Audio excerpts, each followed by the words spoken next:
Assalamualaikum warahmatullahi wabarakatuh. Perkenalkan, nama saya Risma Handayani. Saya dari kelas 11-1 Multimedia 1.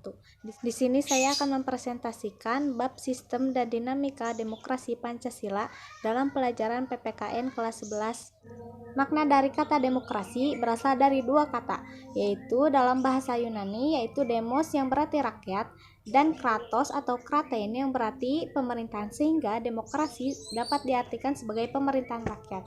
Kata ini kemudian diserap menjadi salah satu kosakata dalam bahasa Inggris, yaitu demokrasi. Lalu, menurut Kamus Bahasa Indonesia, demokrasi merupakan istilah politik yang berarti pemerintahan rakyat. Hal tersebut dapat diartikan bahwa dalam sebuah negara demokrasi, kekuasaan tertinggi berada di tangan rakyat dan dijalankan langsung oleh rakyat atau wakil-wakil yang mereka pilih di bawah sistem pemilihan bebas. Juga dalam pandangan Abraham Lincoln, demokrasi adalah suatu sistem pemerintahan dari rakyat, oleh rakyat, dan untuk rakyat. Selanjutnya ada klasifikasi demokrasi. Klasifikasi demokrasi dipaparkan beberapa macam bentuk demokrasi. Yang pertama, berdasarkan titik berat perhatiannya. Dilihat dari titik berat yang menjadi perhatiannya, demokrasi dapat dibedakan ke dalam tiga bentuk. Yang pertama, demokrasi formal. Lalu yang kedua, ada demokrasi material.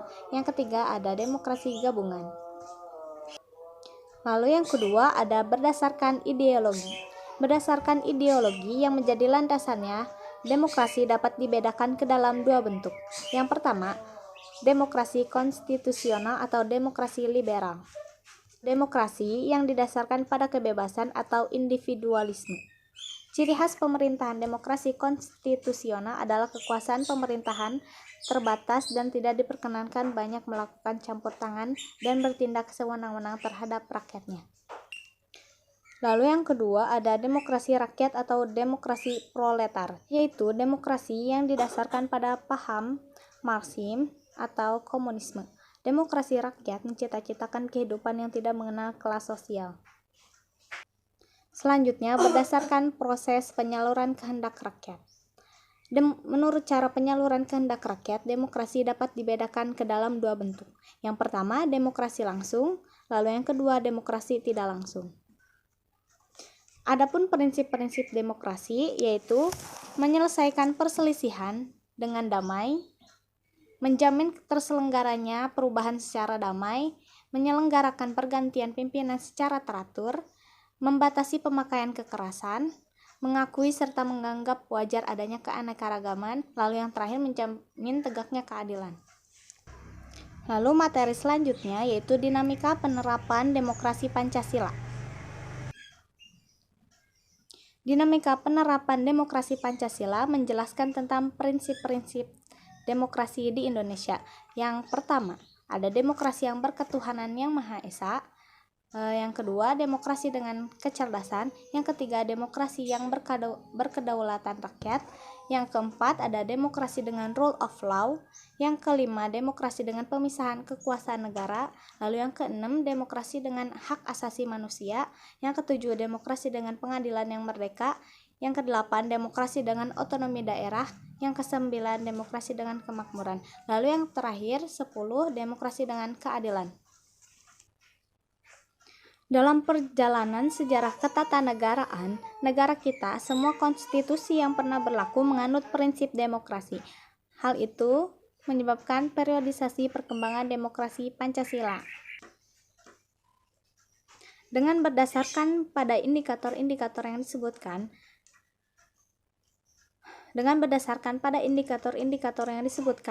di negara dipaparkan perkembangan demokrasi pada masa-masa tersebut. Yang pertama ada pelaksanaan demokrasi di Indonesia pada periode tahun 1945 sampai 1949. Yang kedua ada pelaksanaan demokrasi di Indonesia pada periode 1949 sampai 1959. Selanjutnya, pelaksanaan demokrasi di Indonesia pada periode 1959 sampai 1965. Lalu, pelaksanaan demokrasi di Indonesia pada periode 1965 sampai 1998.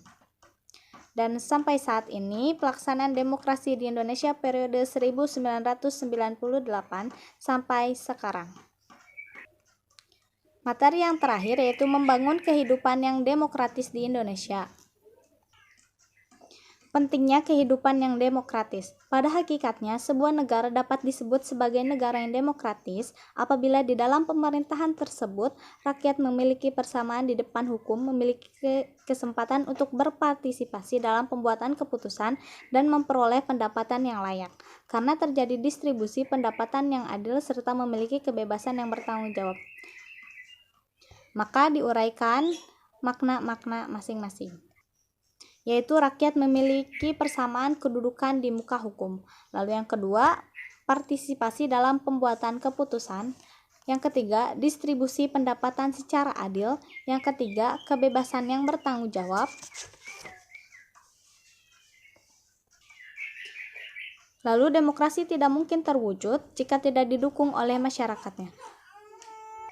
Adapun perilaku-perilaku yang mendukung tegaknya nilai-nilai demokrasi, yaitu rakyat membiasakan diri untuk berbuat sesuai dengan aturan main atau hukum yang berlaku.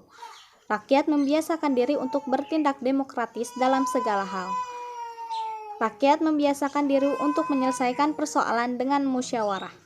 Rakyat membiasakan diri untuk mengadakan perubahan secara damai, tidak dengan kekerasan. Rakyat membiasakan diri untuk memilih pemimpin melalui cara-cara yang demokratis. Rakyat selalu menggunakan akal sehat dan hati nurani dalam musyawarah. Lalu rakyat selalu mempertanggungjawabkan hasil keputusan musyawarah kepada Tuhan Yang Maha Esa, masyarakat, bangsa, dan negara, bahkan diri sendiri. Rakyat menuntut hak setelah melaksanakan kewajiban. Rakyat menggunakan kebebasan dengan rasa tanggung jawab. Rakyat menghormati hak orang lain dalam menyampaikan pendapat. Yang terakhir, rakyat membiasakan diri memberikan kritik yang bersifat membangun. Nah, tadi sudah dipresentasikan materi bab kedua dari pelajaran PPKN kelas 11 tentang sistem dan dinamika demokrasi Pancasila. Mungkin sekian saja dari saya. Mohon maaf apabila kesalahan kata dan kesalahan materi. Wassalamualaikum warahmatullahi wabarakatuh.